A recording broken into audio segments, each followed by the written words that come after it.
The Knit and Natter Club by Gillian, Grinham. Chapter 6, the last chapter. Gold medals and Ganseys. It was the last day of Archie's visit to Grandma and Grandad. At first, he'd been cross at missing out on the holiday hockey club, but he'd soon realised that staying with his grandparents had actually been quite good fun. What with dinosaurs, smuggling, and damaging storms, you couldn't say life on the Norfolk coast was dull. Still, he'd be pleased to see Mum and Dad and go home. At breakfast, Grandma made a startling announcement. "As it's your last day, I think it should be your turn to give us a knit and natter story." Archie looked up from his bacon and eggs. "But I can't knit, and I don't know any stories." "That's a bit of a problem, I agree. But I think by the end of the day, you'll have an answer." And Grandad smiled across at Grandma. "I'll check the tie times after breakfast, while you dive into Grandma's wool bag. Don't you worry," he added, looking at Archie's face. "It'll be fun. A real adventure for us." Half an hour later, Archie was watching Grandma as she sorted out her knitting. "Ah, here it is," she said, holding up a large ball of cream wool. "I must get some more. I've scarcely enough to reach the ankle." "So it's not a jumper or anything like that?" "No, this is for long socks to go inside waders, thigh-length welly boots. Feel it? I've treated it with some special oil to make it waterproof. Now, does that give you a clue? Boots, boats, fishermen perhaps?"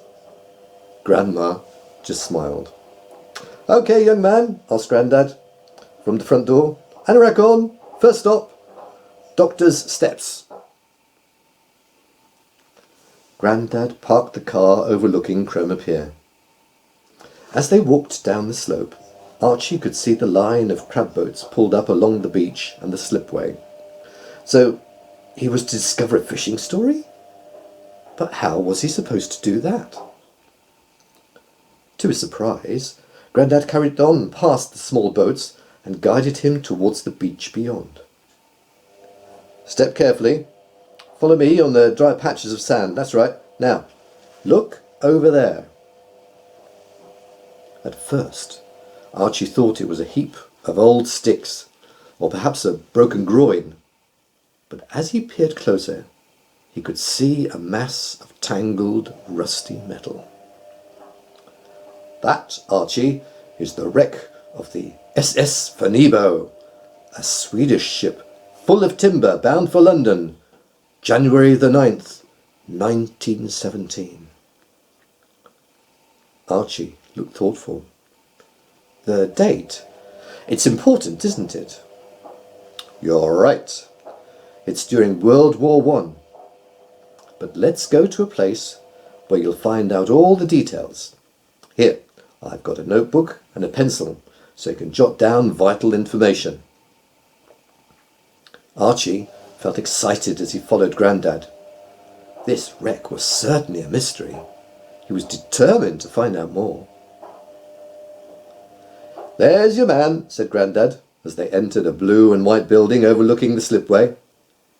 Archie walked over to a bronze head of a man wearing a sou'wester. He read the inscription. "Henry Blogg."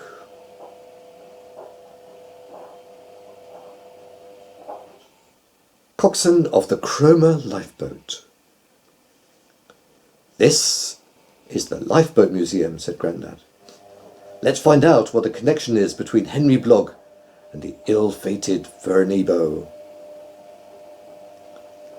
That evening, after supper, Archie sat at the small table in the lounge, cards and leaflets spread in front of him. He and Grandad had spent a busy afternoon sorting out the information from the museum. "You don't mind if I knit while you talk," said Grandma, "but I want to finish this tonight." Just as Archie was about to start, the doorbell rang.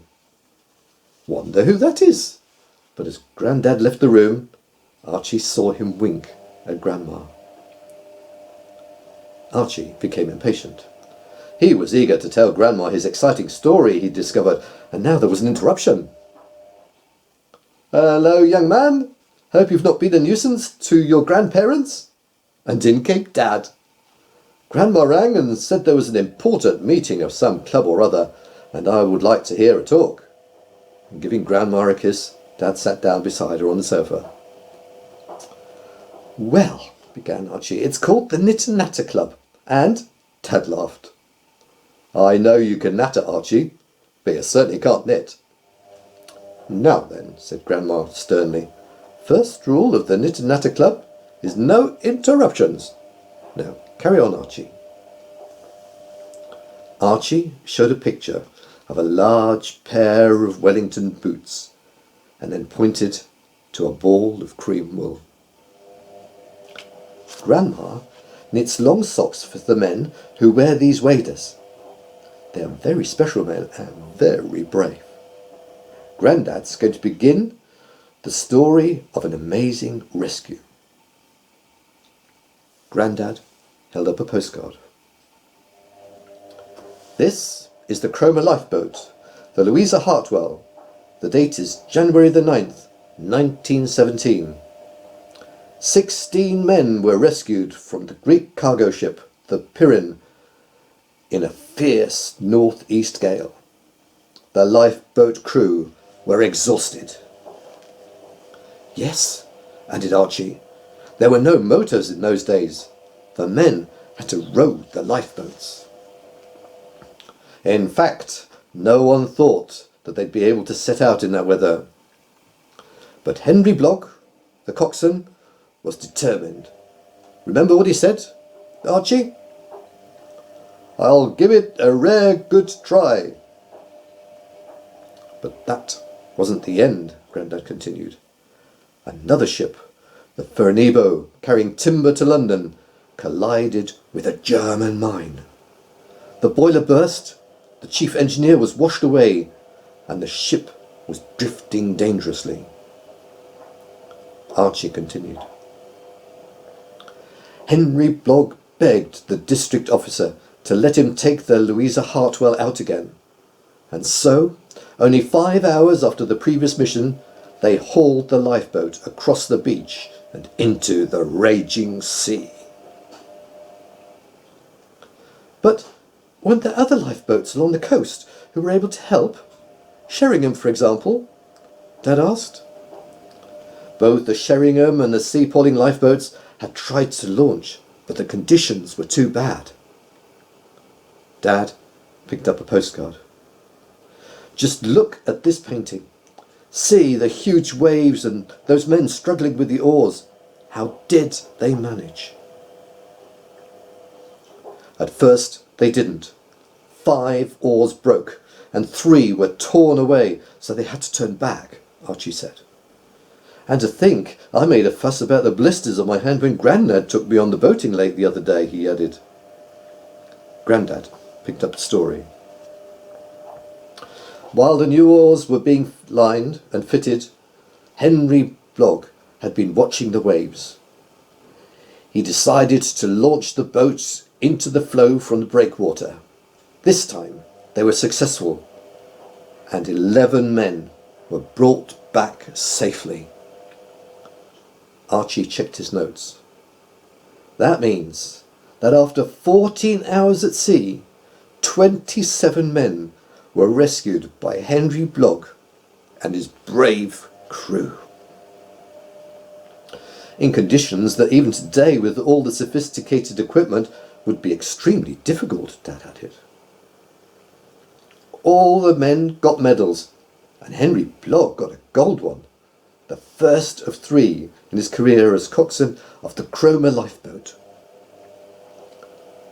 Archie read from his notes. "They said of him that his leadership magnetised the tired and exhausted crew into making that amazing rescue. For a moment, they all sat quietly, only the click of Grandma's needles breaking the silence. Dad was the first to speak. "Well done, Archie, for researching and telling us such an incredible story. Thank you for letting me into the Natter Club. Now, off to bed, young man. We've a long drive tomorrow." As they were about to get into the car the next morning, Grandma handed Archie a small package. "Just finished it before breakfast. Hope it fits." Archie gasped as he pulled out the navy jumper. "A Gansey! My very own Gansey!" "Yes," Grandma smiled. "I made up the design on the front. Perhaps we could call it the West Runton Gansey." "No," said Archie. "I'll call it the Natter Gansey."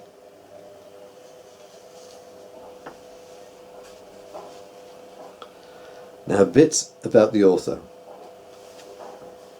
Gillian was born in Middlesex, and after teaching in 2 schools in Kent, married and moved to Suffolk, where she had 2 children. During a short break from teaching, Gillian wrote for Scripture Union and broadcast Thought for the Day on local radio. Over 20 happy years were spent at Culford School, where she taught English and directed school plays and musicals.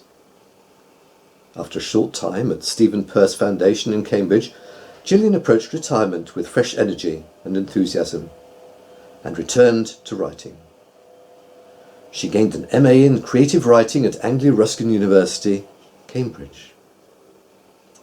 The Natter Club is Gillian's 5th book.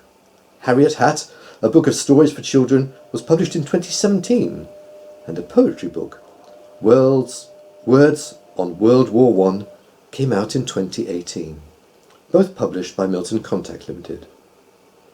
Gillian is currently editing her first whodunit, based in Suffolk in the 1950s. Gillian lives with her husband in a village in Suffolk and divides her time between singing, writing and entertaining local groups with the Joyce Grenfell programme. With thanks to Jane Thomas, Milton Contact Limited, for the illustrations in this book. I hope you enjoyed the stories.